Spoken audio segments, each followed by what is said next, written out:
Good evening. To all of you students, parents, future and past alumni, parishioners, and guests.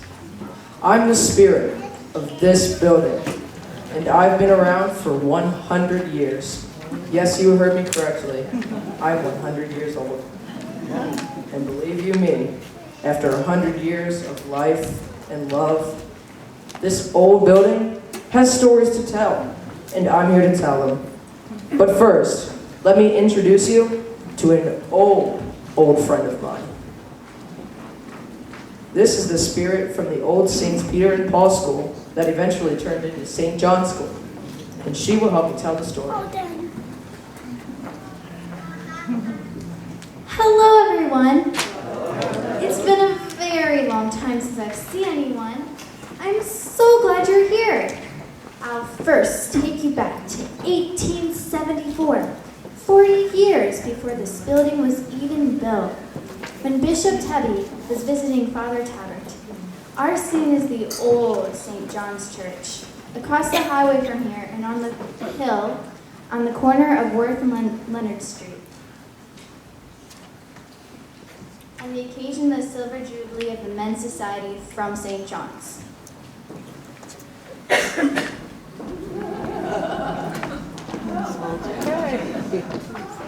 1874, Old St. John's Church.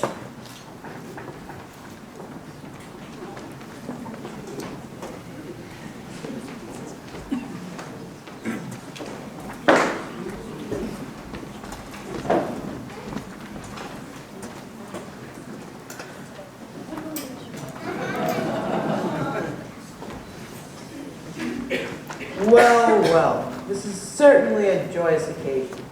In 1848, this school was called St. Peter and Paul. That's when the Boys and Girls School began. In 1849, your Men's Society began. But it wasn't until 1854, 5 years later, that the church was built. It was then that the church and school were dedicated to St. John the Evangelist instead of St. Peter and Paul. We do need a new group of sisters to handle the girls' school, since the Franciscan sisters are leaving. And I do think it was a good idea to have the seminarian take care of the boys' school. I agree. And it would be good for your church and school to have some German sisters. What group of sisters do you think we can get? I know just the group. My sister, Sister Modesta, belongs to the Sisters of Notre Dame from Coesfeld, Germany. You heard what Chancellor Bismarck did, didn't you? He kicked him right out of Germany. I really don't know what's going to happen to the Catholic Church in Germany. Anyway, I think we can get her and some of her sisters to come over here to Covington. Das ist gut. Ja, Bishop, das ist gut. Yeah, that is good. 11 years later, in 1885, the next leader of the diocese, Bishop Cornelius Mays, visited Father Roberts, who was now the pastor at St. John's. The bishop wanted to stress using the German language, and he was adamant about not distinguishing between the rich and the poor. Sister Mary Teresia, the principal, stopped in while they were talking.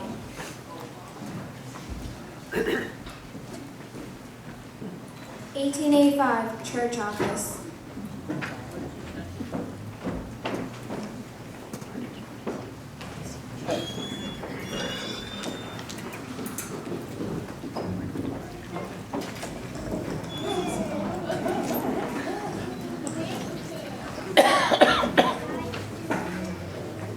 Father Roberts, my motto is no school, no pastor. You know how important I think it is to have a Catholic school. So I'm really glad to be coming here for confirmation next week to meet the children. Bishop Mays, just so you know, I told the children that they must answer all of your confirmation questions in German, because we are a German parish and you are of German descent. Das ist gut. Sehr gut. I like that. And when you come this spring for First Communion, you'll see that the children are all dressed alike. I told the parents that they must dress alike.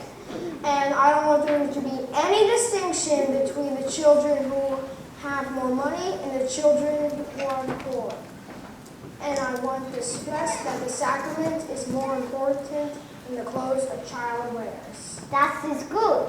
Sehr gut. I think that's great. The school is growing so much. You know that we had to add 2 more classrooms to the boys' school? And Sister Mary Teresia, the principal of the girls' school, is doing such a wonderful job too. Oh, here she comes now. Guten Tag, Sister Mary Teresia. Guten Tag, Bishop Mays and Father Robert. I just came from school. I visited our primary teacher, Sister Mary Fulgencia. She is one outstanding teacher. She not only holds onto our German values, but she mixes the American way with a deep reverence for God. I am so impressed with her. Das ist gut, sehr gut. We like that. Hi, sister. My sister, what's going on? Yeah. In time, the church building became inadequate and even unsafe. Bishop Mays visited the next pastor of St. John's, Father Schaefer, and talked with him about getting a new school building for the church and school.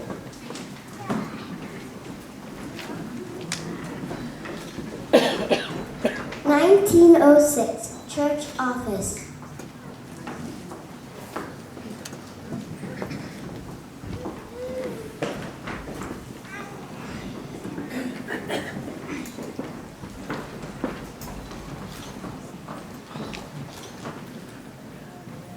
Bishop Mays, I've only been a pastor here at St. John's for a few months, but I know we're going to need a new school and church.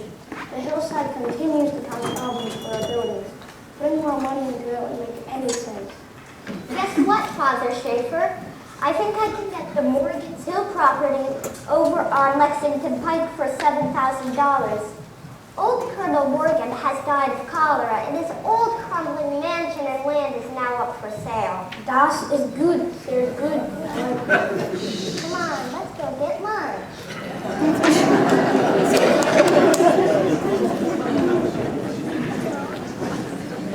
In 1911, the next pastor, Father Goebel, visited Pope Pius X in Rome and asked for his advice. Pope Pius X really loved children and initiated the practice that children could receive the Eucharist as early as age 7. Before this, children had to wait until they were more mature.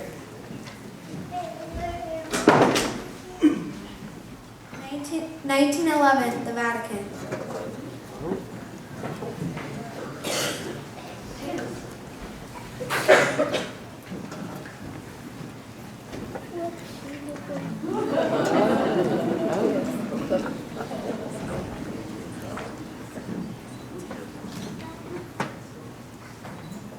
Your Holiness. Father Goebel, I understand that you're a new pastor at our German church in northern Kentucky in the United States of America. Yes, and I really love the people there. Every day I walk around the Lewisburg community to talk to the people and share their problems and their joys. We are about to build a new church and a new school, and with the help of the people, we have already paid off the cost of the land, which became available in 1906. Our people are very hardworking, religious people, and they will get the job done. Well now, if you have to build a new church and school, my advice is to build school first, then build the church. Let the little children come and grow their love for God and the Eucharist. Now let me give you a blessing that you can take back to the parish that you love so well. I bless you in the name of Father, Son, Holy Spirit. Amen. Danke, danke. Sehr gut, Your Excellency. Now, my son. Care to join me for some lunch?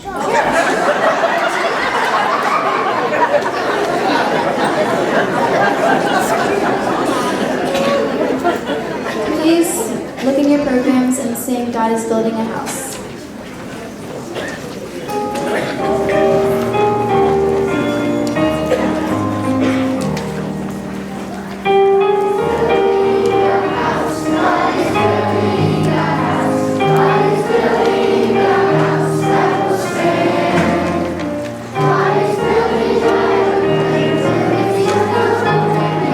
God is building a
And so, the building that you are in right now, my building, came into being.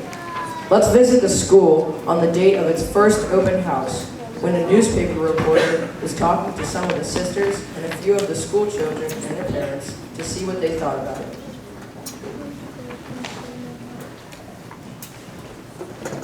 "1914, dedication of new school building.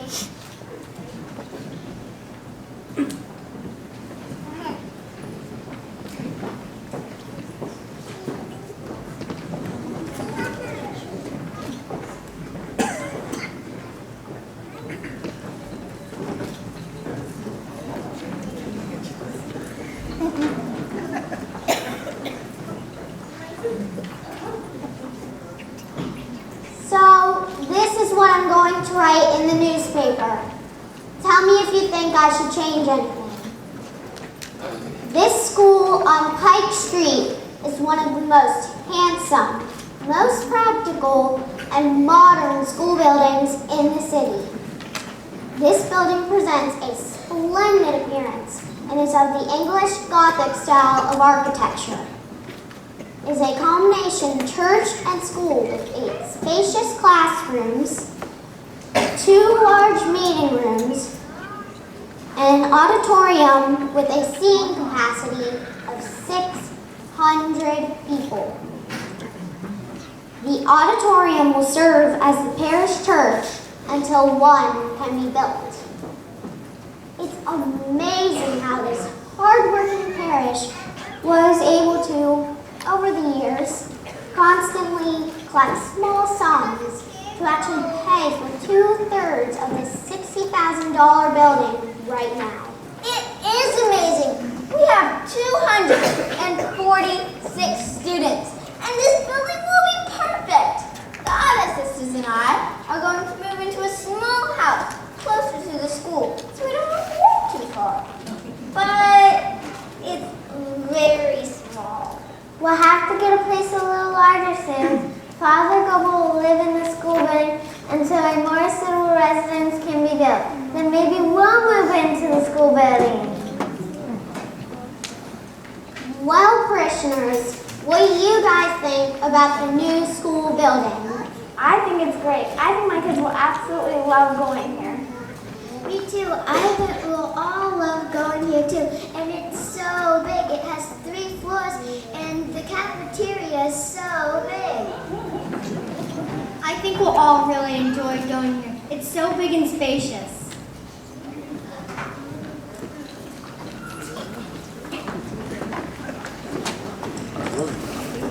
Well, time marched on. The children moved into the new school building, and it was in 1960 that the boys and girls were actually allowed to be in the same classroom. Before that, there were separate rooms for the boys and the girls. 6 years passed, and by this time, although English was taking hold gradually, Bishop Rosser thought it necessary to rule that only English should be spoken at parish services that weren't in Latin. Let's visit him as he talks to his secretary.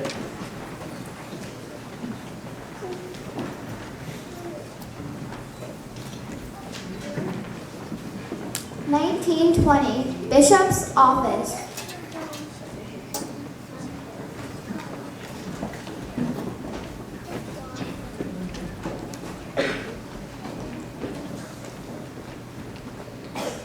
Rose, Yes, Bishop? you know, the German language has been used in most activities since the people have immigrated here.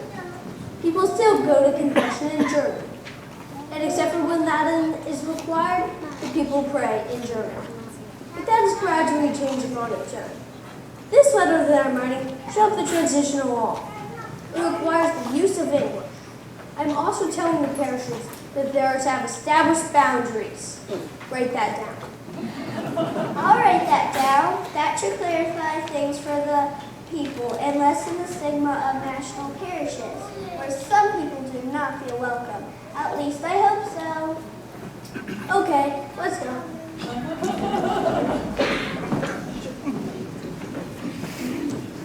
Well, after that, German was spoken less and less. World War I also had something to do with people not speaking German. By 1922, the parish had been celebrating Mass in this very auditorium. For almost a decade, that auditorium really did look like a church with beautiful pillars and a fine altar. But the people were longing for a separate church building. The men of the parish talked it over with Father Gribble. Let's look in. 1922, parish office.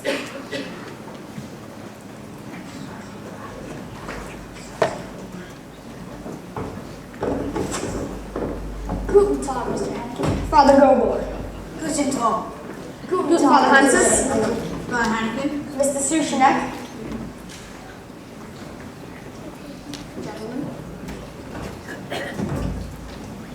Well, men, what do you think? Should we go ahead and start building the church? Father Gobler, you know well how much we want this building. What does your nephew, Father Hansis, think? I agree, Mr. Hankin. What does Mr. Sushanek think? Well, our current arrangement in the school is so very good, but we need a proper church building that shows good reverence and respect for the Eucharist. Besides, it will free up all the functions of the parish and the work of the school. I say it's a go. Let's do it. Our parish is made up of hardworking, religious, but not too very well-to-do people who, despite their meager resources, will continue to do all that they can to support our parish. Do you think we can finance it, Mr. Hannigan? Yes, I think we can finance it. We've been looking forward to this for over 15 years. Let's get going. I also think we need a rectory. Father Hansis and I have been living in the school building for quite some time now. Don't you think we should have a house of our own? I definitely agree. Well, men, we've got the ball rolling. Until next time, Father Hansis. Mr. Sushanek, Father Gobel.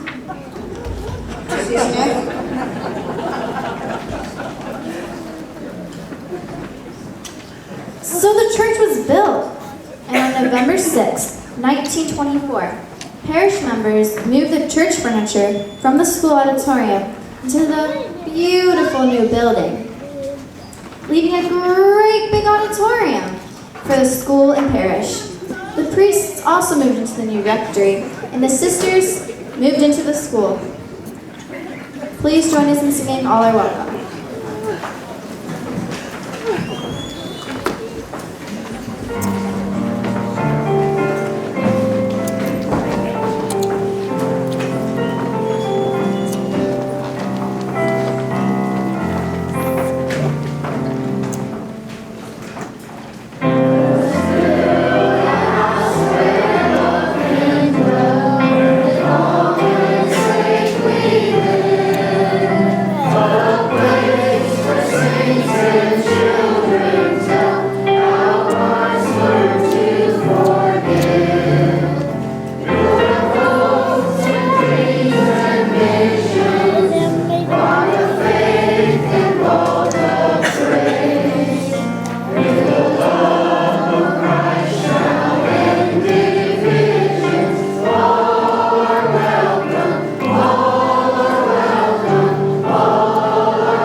By 1928, there were actually 474 students in this building, and 9 sisters of Notre Dame living on the second floor and in the attic.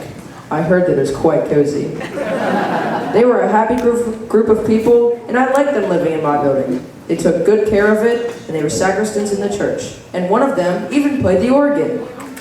Our next scene finds some children playing in the churchyard at recess, talking about how the new St. Agnes School initially took 20 of our students.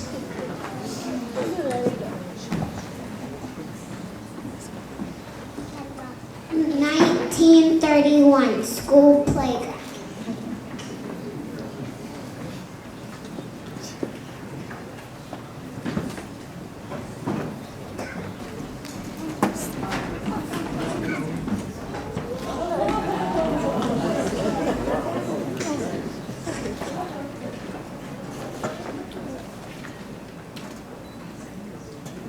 Catch it, Anna. Catch it, Leah. Catch it, Samuel. Catch it, Hannah. Catch it, Leah.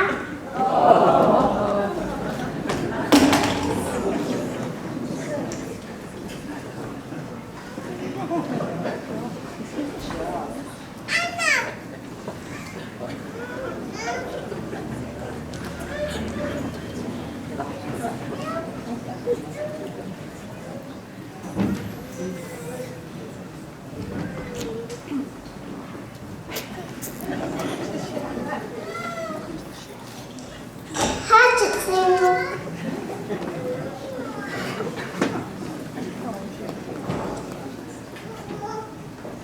Did you know that Frank's not coming to school here anymore? That's okay with me. Why not? Because St. Agnes opened a new school and took 20 more children. That's okay with me. Because you and Samuel are still here. Guess what? What? I snuck into the sister's kitchen the other day. So what? Big deal. I saw her sister sleep in the attic. The other day. Play ball. Catch it, Leah. Catch it, Samuel. There's the bell. Recess is over. Aww.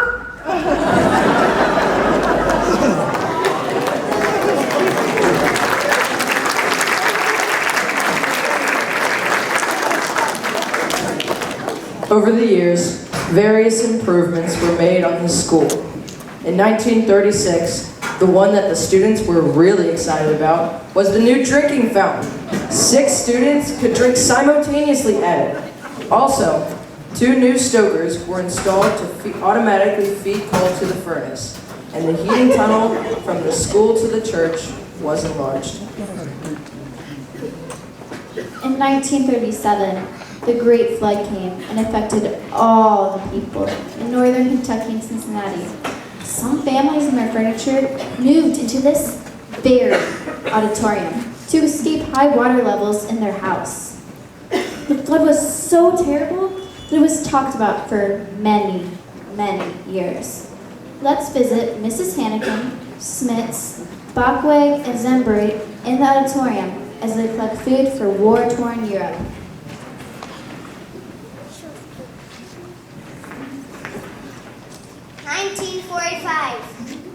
This auditorium.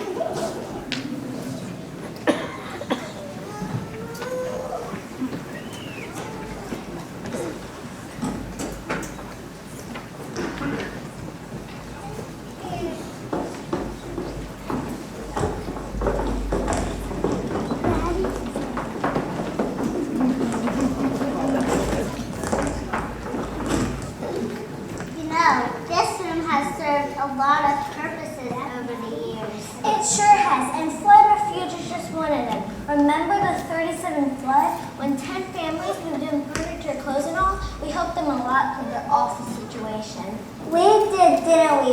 We cooked and helped them whenever we could.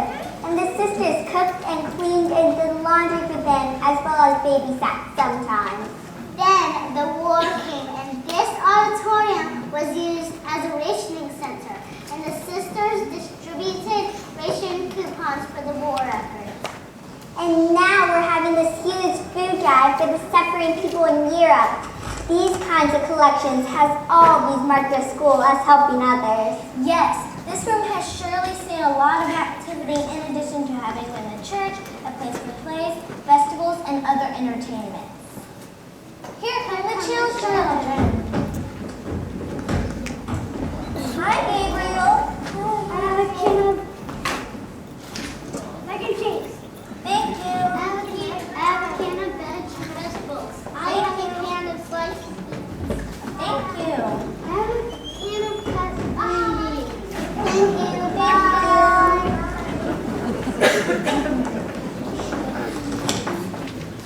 Please join us in singing Bread for the World.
Then, in 1954, our beloved pastor died, and his nephew, Father Hanses, took his place. The statue of Mary on the rectory lawn was installed in Father Goebel's memory. The title of the statue is Our Lady, Sign of the Cross. It was designed after a statue that Father Goebel had. People today still talk about him, as well as his nephew, Father Hanses, very fondly. Even Goebel Park reminds us of them, even though the park was actually named after a governor from Covington. This period after the war was a time of great movement and growth in the area. Younger families moved to the suburbs. I-75 cut right through Covington and took a lot of our own parish. Many people had to move, and the enrollment in our city schools declined. Eventually, some local schools closed.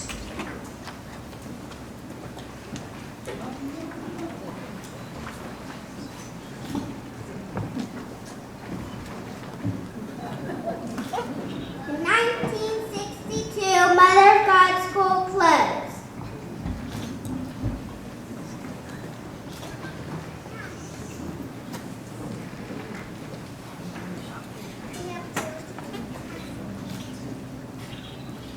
In 1965, St. John offered gym class for the first time.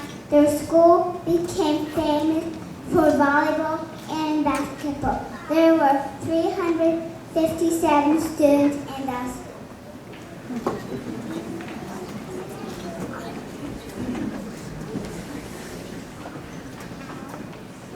St. Anne's School closed in 1981.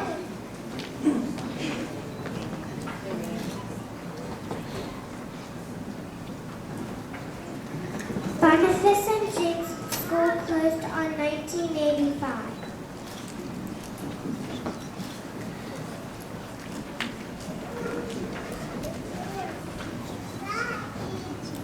By 1985, many people have moved to the suburbs.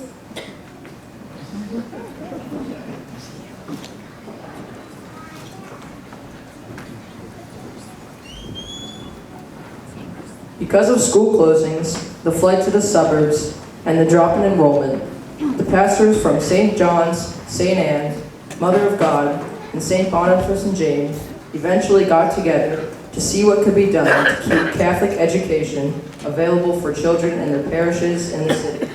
They decided to have one school for all 4 parishes. Let's look in and see how they named the new school. 1986, Parish Rectory.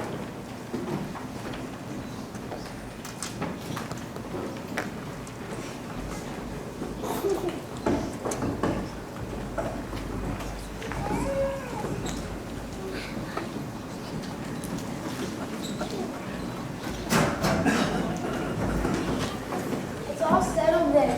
Well, combined school for all of our students. And it should be in St. John's School because it's to know it's run by the Sisters of Notre Dame.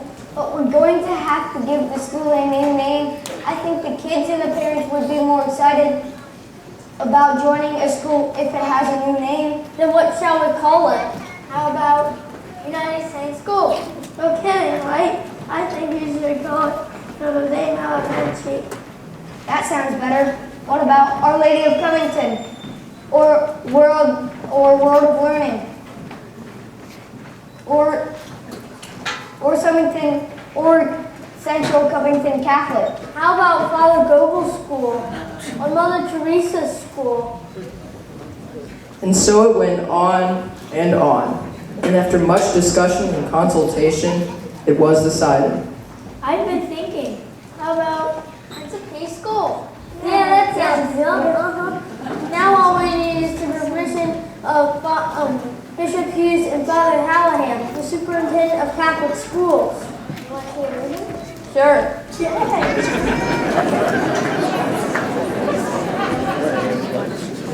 And so it was. Sister Mary Anna, the principal, welcomed the students from all 4 parishes to the new Prince of Peace School. And for a while, enrollment increased with students from the other 4 parishes and the neighborhood. Lots of good things were happening. And then along came, drumroll please, Sister Mary DeLellis.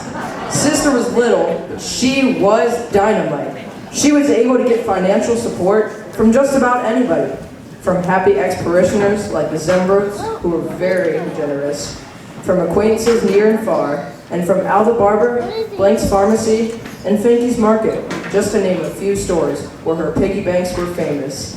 Al ran a barbershop on Pike Street, where you couldn't leave unless you donated to the piggy bank. Al also ran the night at the races for the school until later when Mr. and Mrs. Tuis took it over.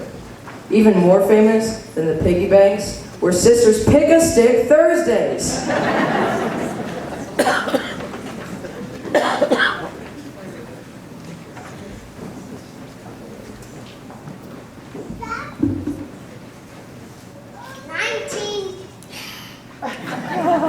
1998, pick a stick room in school.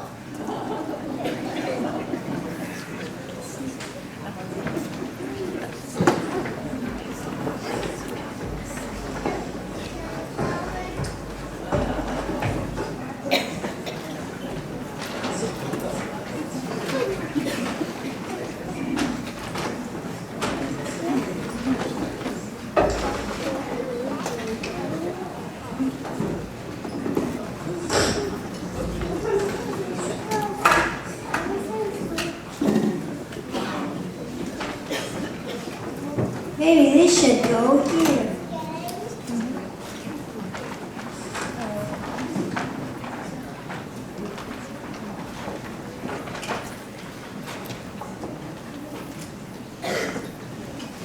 This room next to the computer lab is just great.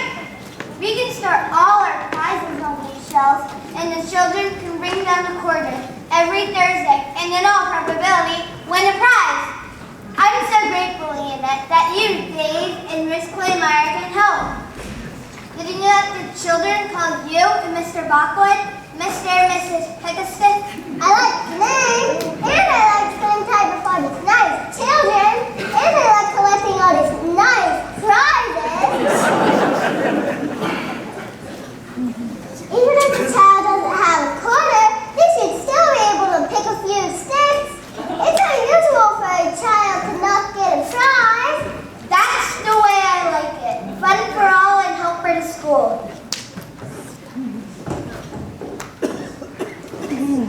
Here come the children now. Hi, Sis Amelia and Alice. I'm Mrs. Pickastick. Hello. Here's my quarter. Now pick a few sticks. Hey, I got a prize! Now pick your prize. Here's my quarter. Now pick a few sticks. Hey, I got a prize. Now pick your prize.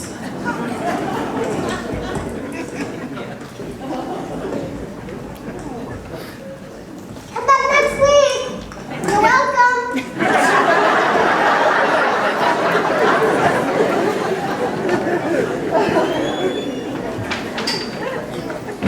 Then, in 1999, a new page in the school's history was turned.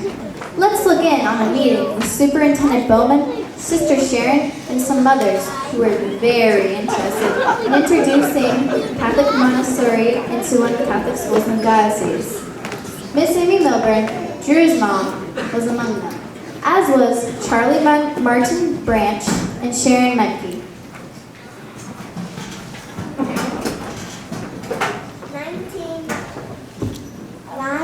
1999, school office.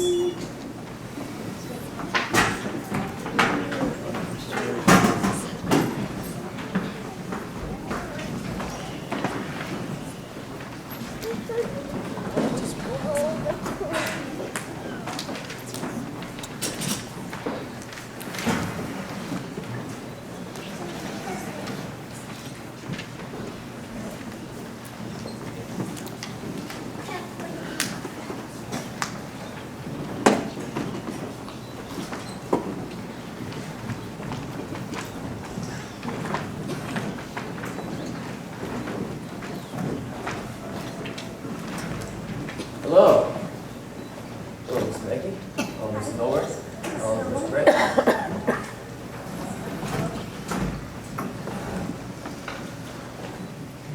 Well, Sister Sharon, do I ever have an opportunity for you?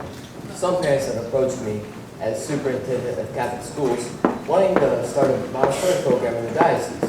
I thought of Prince of Peace because it has the space, the central location, and it needs more students. Yes, we are very interested in starting this school in your building, and we will definitely help to get it.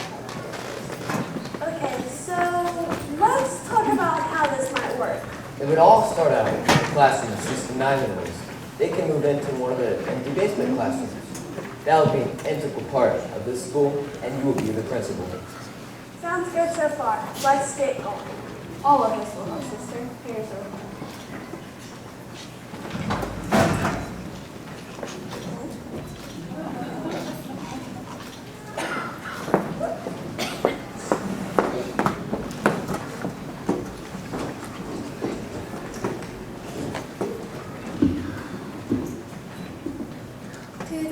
School office.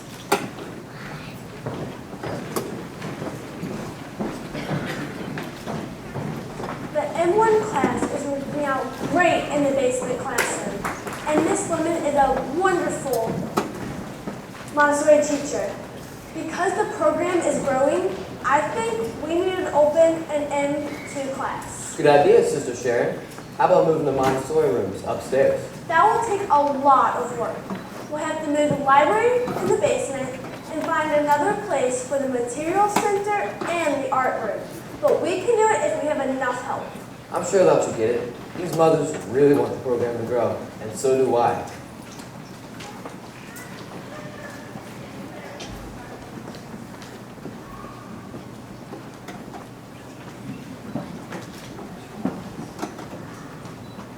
2001. School office.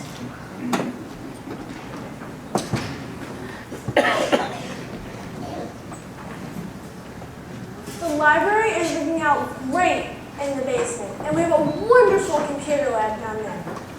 We have an equal amount of students in the traditional program and the Montessori program.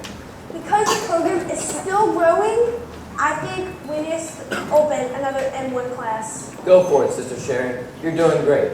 Let's put together a plan for help.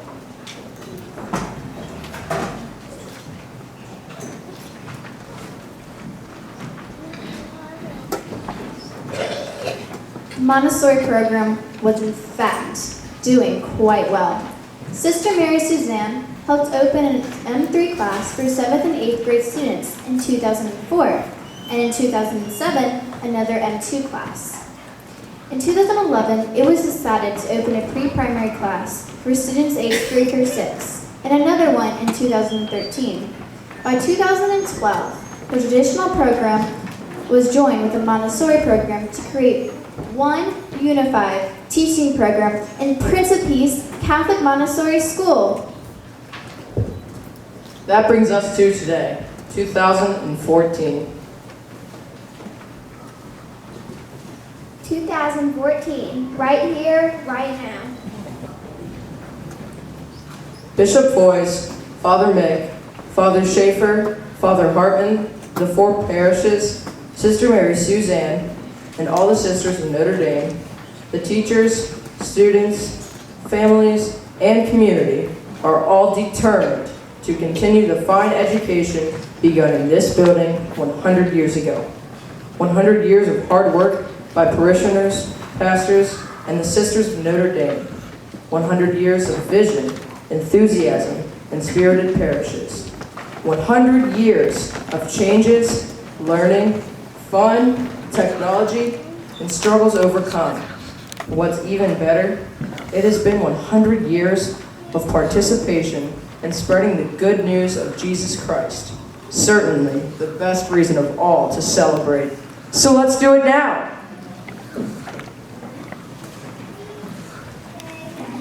Please join us in singing Happy Birthday.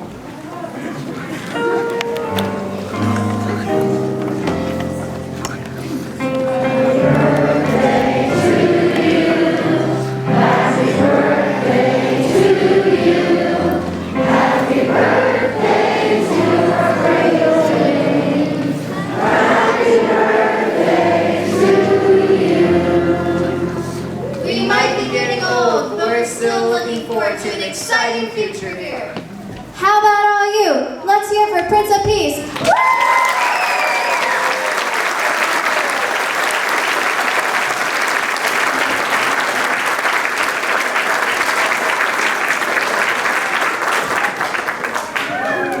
Our play this afternoon was a labor of love, as was the creation of this parish and school.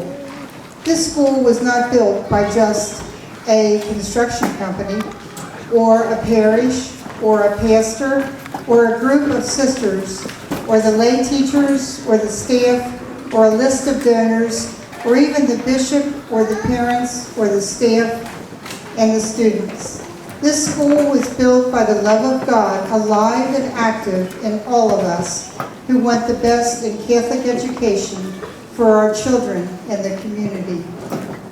Thank you to all the teachers and staff and students who participated in this play, to the Parent Association who provides refreshments downstairs, and to Sister Mary Ellen who did so much research, wrote the script, and directed the play, to Karen Adamczak who sewed costumes, and to